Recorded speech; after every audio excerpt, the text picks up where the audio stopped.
አማራጭ የለኝ።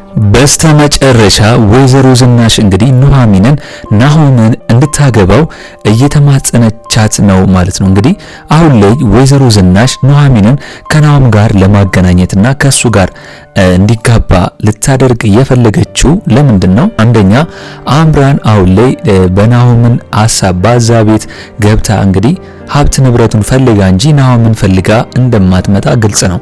ወይዘሮ ዝናሽ የምታውቀው እውነት ቢኖር እሱ ነው። ሁለተኛ ነገር ደግሞ ዳግም እንግዲህ በአምራን ላይ የሰማውን ነገር በሙሉ ለነ አባትየውና ወይዘሮ ዝናሽ ከሰማሽ በኋላ ዳግም ደግሞ ልጇ እስከሆነ ድረስ እንደማይዋሽ ስለምታቅ ነው እንግዲህ አሁን ላይ ይህንን ነገር እየወሰነችው ማለት ነው ውሳኔዋን። ነገር ግን ኑሐሚን አሁን ላይ ባጣ ቆዩኝ እንዳልሆነችና ይህንን ሐሳብና ይህንን የወይዘሮ ዝናሽን ምክር እንደማትቀበል ነው የነገረቻት። ያኔ ወይዘሮ ዝናሽ በቤታቸው እንግዲህ ኑሐሚንና አቶ ተሰማ አባቷ እያሉ ሰዓት እንግዲህ ሰድባ አባራ እንግዲህ ስታስወጣቸውና ከዛ ቤት እንዲወጡ ለማድረግ ስትሞክር ይታወቃል። አሁን ግን ወይዘሮ ዝናሽ እንግዲህ ይህንን ያደረገችው ለምንድን ነው? አምራንን እንግዲህ ቀጥራት እሷንም አውርታት ነበር ማለት ነው። ምክንያቱም ዳግም ያለው ነገር እውነት ነው ወይስ አይደለም ብላ ከአምራን እውነቱን ለመስማት ብትፈልግም አሁን ላይ ደግሞ አምራን ያ ነገር እንዳይሰማባት ዳግም ከባድ ሰው እንደሆነና አሁንም ቢሆን እንግዲህ ከናሆም ጋር ማንም ሊለየን አይችልም ብላ እንግዲህ ወይዘሮ ዝናሽ ላይ ዝታባታለች ማለት ነው። ለዛ ነው እንግዲህ አሁን ላይ አምራንን መበቀል የምትችለው ወይም ደግሞ ከናሆም ጋር ማለየት የምትችለው ኑሐሚንን እንግዲህ እዛ ቤት አስገብታ ምራት አድርግታ ከናሆም ጋር ካጋባሽ ነው አሪፍ የሚሆነው ብላ የምታስበው ወይዘሮ ዝናሽ ሌላው ያላወቀችው ነገር ምንድነው? ዳግም ኑሐሚን እንደሚፈልጋትና እንደሚወዳትም ለወይዘሮ ዝናሽ ነግሯት ነበር። ይህንን ነገር ረስተዋለች። ምክንያቱም ከዚህ በፊት ኑሐሚን ለናሆም ፍላጎት እንዳላትና እንደምትወደውም ስለምታቅ ነው እንግዲህ አሁን ላይ ወይዘሮ ዝናሽ ይህንን ሐሳብ መታ የነገረቻት። እንግዲህ ኑሐሚን አሁን ላይ ወይዘሮ ዝናሽ ባለቻት ነገር አስባ እንግዲህ ከአቶ ተሰማ ጋር አውርተው ከናሆም ጋር አንድ ላይ ይሆናሉ ብላችሁ ታስባላችሁ ወይስ አሁን ላይ እንግዲህ ናሆም ከአምራን ጋር ቤት ተከራይቶም ሆነ ገዝቶ አንድ ላይ ይሆናል ብላችሁ ታስባላችሁ? እስቲ ሁላችሁም በዚህ ጉዳይ ሐሳብ አስተያየታችሁን ኮሜንት ላይ ማስቀመጣችሁን እንዳረሱ። እንግዲህ ኑሐሚን ክፍል 48 ቶሎ እንዲለቀቁላችሁም ኮሜንት ላይ ክፍል 48 ቶሎ ይለቀቅልን በማለት ይህንን ቪዲዮ ላይክ በማድረግ ጀምሩ። እንግዲህ ናሆሜ አሁን ላይ አምራን በነገረችው መሰረት ነው እንግዲህ ዳግምን እየደበደበው ማለት ነው እንደዛ ደንብ የሚያደርገው ምክንያቱም ከዳግም በፊት አምራንን ስለሚያውቃትና አምራንም በሆዷ ምላለት ስለነበር እንግዲህ በልጇ መቼም ቢሆን አትቀልድም ወይም ደግሞ አትዋሽም ብሎ ነው ዳግምን የመታው። ነገር ግን ዳግም አሁንም ቢሆን እንዳልተሳሳተና አሁንም ቢሆን ከኤርሚያስ ጋር አምራን ግንኙነት ኖሯታል ብሎ ነው እንግዲህ ለናሆም የነገረው ማለት ነው። እንግዲህ አሁን ላይ በዚህ መሀል የተረሳው ነገር ማን ነው? ሲምባ ነው። እንግዲህ ሲምባ በፖሊሶች እንደሚፈለግና አሁን ላይ ተከራይቶ ዳግም ሲምባን አባቱን እዛ ቤት እንዳስቀመጠው ግልጽ ነው። ስለዚህ አቶ ለይኩን ደግሞ አሁን ላይ ሲምባ እንዴት ያታልለኛል ዳግምም አንተም አታልለኛል ብሎ እንግዲህ ጮህበት ነበር ማለት ነው።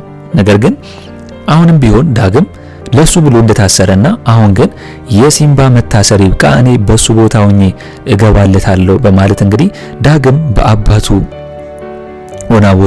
በአባቱ ቦታ ሆኖ እሱ መታሰር እንደፈለገ ነው የተናገረው። እንግዲህ ናሆሜ በእናቱ ፊት ወይም ደግሞ በወይዘሮ ዝናሽ ፊት ዳግምን ሲመታው በጣም ነው የደነገጠችው ወይዘሮ ዝናሽ። ምክንያቱም ሁለቱም ልጆቿ ስለሆኑ ማለት ነው። ዳግምን በጣም ተናዱባታል። ምክንያቱም ያኔ ናሆሜ ሲመታው እንግዲህ ልጄ ነው ብለሽ ለምን አላቋረጥሽም ለምን አልተናገርሽም ብሎ ዳግምም እንግዲህ በወይዘሮ ዝናሽ ላይ ጮህባት ተቀይሟታል ማለት ነው። አቶ ለይኩን ከአቶ ተሰማ ጋር ሁሉንም ነገር ተነጋግሮ ሽምግልና ሊላክ እንደሆነ ግልጽ ነበር፣ ይህ ነገር ባይፈጠር ኖሮ ማለት ነው። ነገር ግን አሁን ላይ ዳግም እንደ ወንድም አይቱት ናሆም ምን አይነት ሴት እንደሆነች ካወቀ በኋላ ነው እንግዲህ ይህችን ሴት ከሱ ጋር እንዳትሆን ብሎ ለናሆም አስቦለት ይህን ነገር ያደረገው። ናሆም ግን ጭራሽ በአምራን በነገረችው መሰረት ከድርጅቱ እንግዲህ ለይኩን ባስገባው ድርጅቱ ውስጥ ዳግምን የመልቀቂያ ጽሁፍ ኑሐሚን እንድታዘጋጅ አድርጎ እንግዲህ ከድርጅቱ ዳግምን አባሮታል ማለት ነው። አሁን ላይ አቶ ለይኩን በናሆም በጣም ተበሳጭቷል። ምክንያቱም እንዴት ለአንድ ሴት ብለህ እንዴት ዳግምን ልታባረረው ቻልክ ነው ያለው። አሁን ላይ አባትየው እንግዲህ አቶ ላይኩን ዳግምን ናሆምን አምኖት ነው እዛ እንዲሰራ ያደረገውና ድርጅቱን ሙሉ ኃላፊነቱን ሰጥቶ እየሰራ ያለው። ነገር ግን አሁን ላይ ማሰብ እንዳለበት ነው የነገረው። ምክንያቱም ከዚህ በፊት አምራን እንደከዳችውና ብዙ ነገር እንዳደረገችው ማወቅ እንዳለበት መርሳትም እንደሌለበት እንደገናም ደግሞ አቶ ላይኩን አምራንን ናሆም በአይነ ቁራኛ እንዲከታተላት ነው እያደረገው የሚገኘው ማለት ነው። ነገር ግን አሁን ላይ ቢሆን በአምራን እምነት ካለውና ከሷ ጋር እንግዲህ እነሱ ያሰቡለትን ሽማግሌ ትቶ የራሱን ሽማግሌ የሚል ከሆነ ከዛ ከስራ እንግዲህ ሊያሰናብተው ነው ማለት ነው። ወይም ደግሞ ድርጅቱን ኃላፊነቱን ራሱ አቶ ላይኩን ሊቀማው ነው ያሰበው። እንግዲህ አሁን ላይ ናሆሜ አምራን ጋር ሄዶ አውርቷታል። ምክንያቱም አሁን ላይ ናሆሜ ሽምግልናውም ሊቀር ሊችል ስለሆነ እኔ የራሴን ሽምግልና እልካለሁ እያለ እያስደነበራት ነው። ነገር ግን አሁን ላይ ደግሞ አምራን የምትፈልገው ነገር ምንድነው? በቤተሰቦቹ ሽማግሌ እንዲላክና እሷ አምራት ሆና እዛ ቤት መግባት ነው ፍላጎቷ። ምክንያቱም እዛ ቤት የምትገባው ለምንድነው? ያንን ሀብት ንብረት ከሱ ጋር ለመካፈል ድርጅቱንም በሱ ስም ስለሆነ አሁን ላይ የሆነ ነገር ከተፈጠረ እንግዲህ ለመካፈል ነበር ሐሳቧ። ነገር ግን ድርጅቱን እንግዲህ አሁን ላይ ለአባትየውን ይመልስለት እንደሆነና እንደምንም ብሎ ደግሞ ወይ ተከራይቶ ወይ ገዝቶ መኖር እንዳሰበ ለአምራን ሲነግራት ደነገጠች። ምክንያቱም እንዴት ድርጅቱን ለአባት ትሰጣለህ? እኔ ገና ሌላም ድርጅት ይዛለ ብያል ነበር ነው ያለችው። ምክንያቱም እሱን ሳይሆን ድርጅቱን ሀብት ንብረቱን ሴረኛ ስለሆነች የምትፈልገው ናሆሜ አሁን መንቃት አለበት።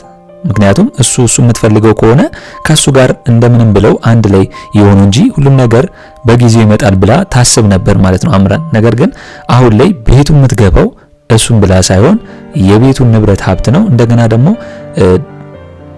ድርጅቱንም ደግሞ መውሰድ የምትፈልገው እሱ እንዳይለቅ የምትፈልገው እሷ ለመውሰድ ነው ማለት ነው።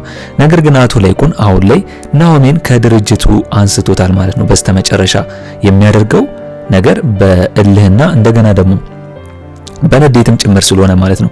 እንግዲህ ናሆሜ አሁን ላይ ኑሐሚንም ምንድነው ያላት? ከዳግም ጋር ፍቅረኛ ናችሁ እንዴ በማለት እንግዲህ ጠይቋት ናችሁ እንዴ ብቻ ሳይሆን አይደላችሁ እንዴ በማለት ነው እያናገራት የሚገኘው ማለት ነው። ምክንያቱም ኑሐሚን በጣም ተናዳበታለች በናሆም ባደረገው ነገር።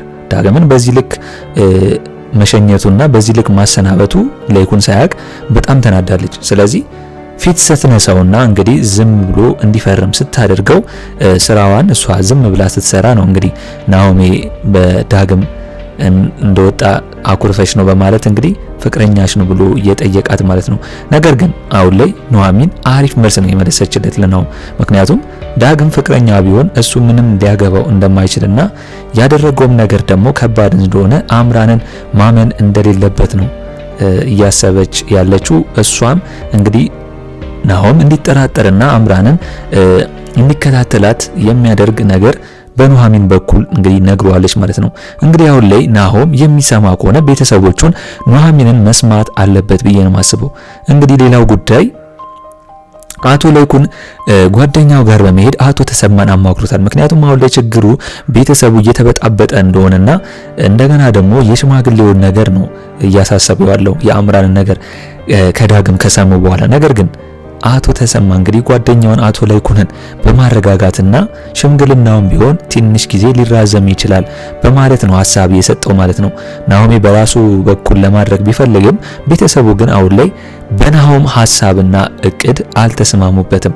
እንግዲህ አሁን ላይ ወይዘሮ ዝናሽ በዳግም 100% እንደምትማመንና እሱ ትክክለኛ ያልሆነ ነገር እንደማያወራ ስትከራከር እንግዲህ ናሆም ተናዶባታል። ምክንያቱም ዳግምን እንዴት በዚህና ያክል እንዴት ትቆረቆሪለታለሽ? ምንሽ ስለሆነ ነው ብሏታል። እንግዲህ በጥፊ ስመታው ናሆምን እንግዲህ ወይዘሮ ዝናሽ በጣም ተናዷል። ስለዚህ ከዳግም ጋር አንቺ የሆነ ግንኙነት ባይኖርሽና የሆነ ነገር ባይኖራችሁ በዚህ ልክ ለዳግም አታመዝኝም ወይም ደግሞ ለዳግም አትቆረቆሪም ነበር በማለት እንግዲህ ናሆሜ ወይዘሮ ዝናሽን ወይም ደግሞ እናቱን ተናግሯታል ማለት ነው። እንግዲህ ናሆሜ አሁን ላይ ዳግምን ወይም ደግሞ ከእናቱ የተወለደውን ወንድሙን መምታቱን ቢሰማና ወደፊት ቢያቅ ምንድነው የሚያደርገው ይመስላችሁ? ምክንያቱም ይህንን ሚስጥር የምታውቀው ኑሐሚን ነች። ኑሐሚን እንግዲህ ከአቶ ተሰማ ጋር እንኳን በናሆምና በዳግም ጉዳይ መጣላታቸውን ሲያወሩ ሁለት ወንድማማቾች እያለች አንዳንዴ ሳታስበው እየፈተለከች ነው እያወራች ያለችው ማለት ነው። ስለዚህ ለናሆም ጊዜ ራሱ ወንድማማቾች እያለች እያወራች ነበር። ስለዚህ ኑሐሚን ይህን ሚስጥር እንግዲህ ለዳግም ወይም ደግሞ ለናሆም ወይም ደግሞ ለአቶ ላይኩን ከተናገረች ወይም ደግሞ ለናሆም ከተናገረች እንግዲህ ያው ጦርነት ይነሳል። ነገር ግን ዳግምን ተመልሶ ይቅርታ ይለዋል ብዬ ነው ማስበው። እንግዲህ አሁን ላይ ዳግም ራሱን ሰውሯል ወይም ደግሞ ጠፍቷል። እነሱም ከስራው ካባረሩት በኋላ እንደገና ደግሞ ከዛ ቤት ከወጣ በኋላ ዳግም አሁን ላይ ያለበት ሁኔታ እንግዲህ ምንም ሊጠረጠር አይችልም። ምክንያቱም አምራንን አግኝቷት ነግሯታል። አሁን ላይ ያደረገችው ነገር በጣም ከባድ እንደሆነና ነገር ግን የምታስበው በሙሉ ሊከሽፍባት ወይም ደግሞ ስራዋ በሙሉ እንደሚከሽፍ ነው እየነገራት ያለው። ምክንያቱም ይታወቃል በቃ ዳግም አውቆ ነቅቶባታል። እንግዲህ አምራንን በዚሁ ንዴት እንግዲህ ተከታትሎ መያዝ እንኳን የሚፈልግ ተከታትሏት እንግዲህ ቪዲዮ ወይም ደግሞ እንግዲህ አውዲዮ ቀርጾ ያንን መረጃ ለአቶ ላይኩን ሊልክለት ይችላል ብዬ ነው ማስበው እልህ ከገባ ከአምራን ጋር። ምክንያቱም ተማምኗል በቃ እሱ ሲያወሩ ስለሰማና አሁንም ቢሆን በናሆም እየቀለደች መሆኑን ስላወቀ ነው ዳግም በወንድሙ እንደዚህ ሊመክረው የቻለው ማለት ነው። ስለዚህ ኑሐሚን አሁን ላይ በናሆም የቀረበላትን ወይም ደግሞ እናትየው ወይዘሮ ዝናሽ አሁን ላይ ለአምራን እልህ ስትልና ለአምራን መበቀል ስትል ኑሐሚንን ከናሆም ጋር ለማጋባት ብትሞክርም ኑሐሚን አሁን ላይ እንደማትፈልግና አሁን ላይ በፈለገችው ሰዓት የምትቀርብላት አይነት ሴት እንዳልሆነች ኑሐሚን እየነገረቻት ማለት ነው። ነገር ግን አሁን በቀጣይ የምናየው ነገር ምን ይሆናል ብላችሁ ታስባላችሁ? እስቲ ሁላችሁም በዚህ ጉዳይ ላይ ሀሳብ አስተያየታችሁን ኮሜንት ላይ ማስቀመጣችሁን እንዳረሱ። እንግዲህ በኔ በኩል የዛሬው አስተያየቴ ይህንን ይመስል ነበር። በቀጣይ ክፍል እስከምንገናኝ ድረስ መልካም ቆይታ ይሁንላችሁ። ቻው ቻው።